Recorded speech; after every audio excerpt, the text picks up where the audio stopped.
Any questions, guys? Just Anybody want to go to lunch? what's on the menu? What's your go-to in Oxford lunchtime? I like, I'm a Mexican food guy, like South Depot. That's a strong one. Yeah. But I was going to ask, what early impressions of Memphis? What kind of challenges? Do you like South Depot's queso? Yes. White queso? Yep. Have you had it? Yeah, I like white queso a lot. In like Texas, it's more like, huh? Well, some people call it yellow, but I don't think it's yellow. You know what I'm talking about? Because it's like Velveeta-based queso versus the white queso. But I like the white queso. I like them both, but I like the white queso. Memphis, yeah, Memphis is a lot of respect for Penny. Obviously, one of the best basketball players to ever play college basketball and in the NBA, but also really good coach. I have a lot of respect for him as a coach. Our teams have played against each other before. Have seen him, several times on the recruiting trail. So obviously, what he did as a player speaks for itself. But I would say that in my opinion, he's one of the best coaches in our game right now too. Why I think that is teams have identities. He's obviously a great recruiter. He's shown the ability where each year Memphis players change, but identity kind of stays the same. So I think this year's team's no different. It's early season. A lot could be said about our team too, but I would argue that when they're playing the way that I'm sure they want to play, when they're playing well, I think they're as good as anybody in college basketball. I think that's been proven this early season. Can't speak for him, but I'm sure their team's kind of a work in progress like ours is too. But he definitely has the pieces in terms of guard play, interior play.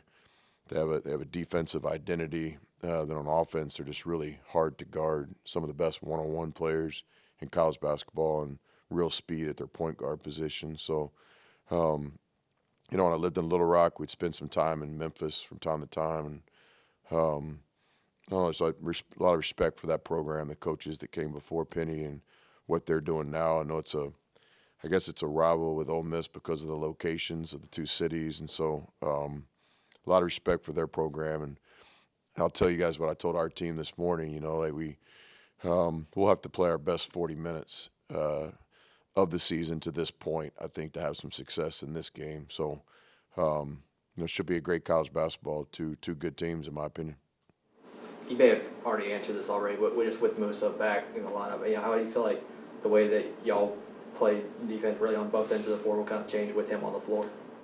Yeah, I think anytime in sports, you're playing a team sport and you have additions to the roster, subtractions to the roster. Some of them are temporary. Some of them are even half to half. A guy gets in foul trouble, so this will be a real team, a team objective to get Musa back in the fold in terms of what he can do to help the team on both ends of the floor. But this isn't just magic. It's not like we're just gonna snap our fingers and Musa comes out there and everything's alive and well. So it'll be a process getting him back into the fold, and that's going to take everybody. Obviously, not just Musa, but his teammates and coaches and everybody are going to do a great job getting one of our best players, into the fold as quick as possible. And obviously, basketball-wise, it starts with just he's a really good player. And so, college basketball is about talent, it's about players, it's about having depth. Certainly as the season goes on. So he just helps our team, adding another really good player. Defensively, Musa's done a lot of great stuff in college basketball, and we also want him to expand on that. There's some things defensively we think he can do in our system that he hasn't had maybe the opportunity to do in other systems. And that's not being negative on his past two programs. He was a great player at those two schools, and they won. Offensively, is a really interesting player. He works extremely hard. We believe he can play facing the basket and back to the basket. So just adding a good player. We know it's going to take some time to get him back in the fold, but we're committed to doing that. You joked a few times about your marketing hat. Obviously, you've had the basketball hat too. The sellout Saturday. It's been a minute since Ole Miss has had a sellout in one of these games. What does that tell you about how your team, you have kind of resonated with the fan base? Yeah, well, it's definitely not me. but I appreciate you saying that. We do work hard at it. It is an objective from the day we were blessed to get this job up until this morning. We were meeting on marketing stuff. So we believe there's a relationship in college basketball between home court advantage and winning. Certainly with a home court advantage, you need attendance. Core groups in this plan has always been the student body. Very pleased with in our early stages of building Club Red, and whether it be some of our early games, opening night, certainly the last game with the ACC Challenge, the Tad Pad night was special, but we never thought we had to invent something. I mean, this student fan base has been good for many, many years, supporting many, many different sports, and we just got to do our part in men's basketball to build a program worthy of the students getting excited and getting behind it. And I think we're doing the best we can early on at that. Next group's always been the season ticket holders, and I've said this before, and we don't have an issue here selling tickets. We have a great percentage of our capacity in our arena, the pavilion. Tickets are sold. We have a little bit of a challenge, an opportunity to figure this out. There's a lot of nights where the season ticket holder seats aren't filled at 100% occupancy, and I understand that.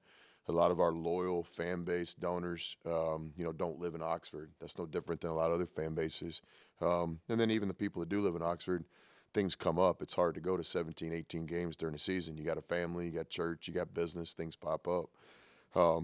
What we have to do, and I'm a big part of this, our voice is, we just got to really encourage our season ticket holders on nights where you can't come to the games. Please take the time and effort to make sure somebody's sitting in your seats. If we do that, problem solved. And we can quickly turn this into one of the best home courts in college basketball, quickly. Also, some things going within our administration. There's ways for our season ticket holders to give the tickets back to Ole Miss so that we can help them fill those seats. But in my personal opinion, the best way to do it is those people that bought the seats, they cared enough about Ole Miss and Ole Miss basketball to spend their money on the seats. Just take a little time and effort, make sure somebody sits in your seats. Then we got problems solved. So I think it's awesome to have a sellout, but I think what I'm more interested in, not just the sellout on paper or in the financial books. Let's look at a sellout in terms when you walk in there, every seat in the place is filled. And so the main message though is thank you to all the people that are coming, thank you to all the people that will come. Then we just got a slight thing we got to work on here, making sure the seats are filled on nights the season ticket holders can't come. You brought up an example the other night about Musa stopping practice at one point to really kind of demonstrate, that leadership quality that he possesses. Was that something that you just identified really early on, aside from him being a positionless basketball player, you can kind of just do all things on the court? Yeah, I think in terms of leadership, it's a debate. A lot of people talk about it. Leaders are born. No, leaders are made. I don't spend a lot of time thinking about that, but I know what a leader looks like. I know what it feels like. I can sense it. You can sense it in recruiting, in evaluation, talking to people. You guys all know this. There's people that walk into the room and they've got that it factor. They inspire people. Then there's people that walk in the room. They might be quality people, great players, great people, but don't have that leadership bone. With Musa, he has it. It starts with his personality. He's a likable guy. People like to be around him. And he's also not afraid to say something tough to somebody that might need to hear it. So leaders have to have courage and backbone. It's not easy calling people out and things like that. Musa has both those abilities. Teammates like him because he's a likable guy, one of the most popular guys in our locker room, but he also has the backbone to tell you how he feels. Another thing on leadership, if you're going to be one of those guys that says that, then you got to be able to take that too. And so, like all players, Musa is working on that aspect of it, but he's definitely a guy that we feel like we can coach hard, and that gives him the platform to then, maybe demand more of himself and his teammates as well. I guess going back to the food takes, did you have any luck getting olives added to the menu at Funky's? Olives are, they might not be on the official menu, but you can ask for them, and they 100% will put the green olive, because I guess they had the green olives back in the back anyway for something else. I don't know, martini or something. I'm not a martini guy. Do martinis have olives? Yeah, they have olives. Okay. But yeah, so the bottom line is it was a quick fix for our friends at Funky's. They already had the green olives. Now they're putting them on the pizza if you request. We kind of wasted opportunity the other night. You mentioned the Rocky stuff. Are you a Rocky guy? And if so, what was your favorite Rocky? Yeah, I want to get this right. I I'm almost positive it was Rocky 3. Would have been when I was I don't know. I feel like I was maybe late elementary or junior high, maybe. And I remember going to Rocky 3 with my mom and a friend. Shout out to Timmons, I think. And we went to Irving Mall Theater.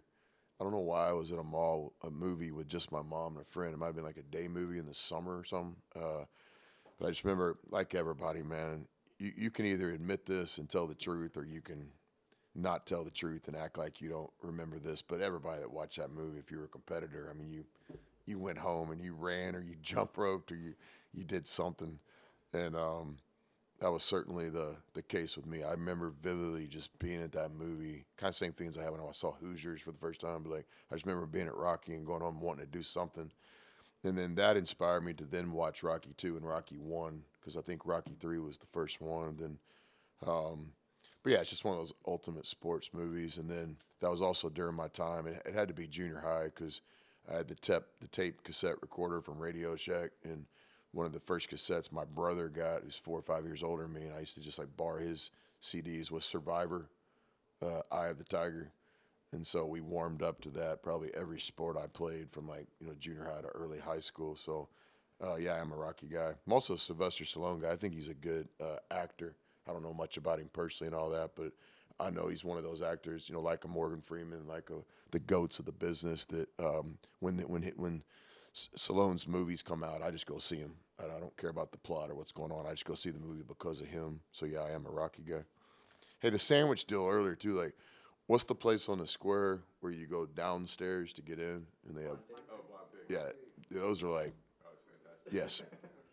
And I don't know if Blind Pig's like, I don't know. But if their reputation's the bar and stuff like that, but their sandwiches are unbelievable. Probably all of the above, but those are legit sandwiches. Those aren't like, bar sandwiches. Those are like, Cheesesteak sandwiches. Yeah. yeah, legit. It's the real deal. Yeah. The pork rinds are really underrated. Yeah, so my dad ate pork rinds, but he was just more like go watch football practice, eat the pork rinds. I never saw the whole pork rinds as a chip that you dip into things until I got to Mississippi. But then we had pork rinds and like guacamole the other day. What's going on, man? So yeah, it's a lot of good stuff going on here in Mississippi food wise, no doubt about it. Period. Questions for Coach? Appreciate you guys. 1:00 Saturday. Thank you.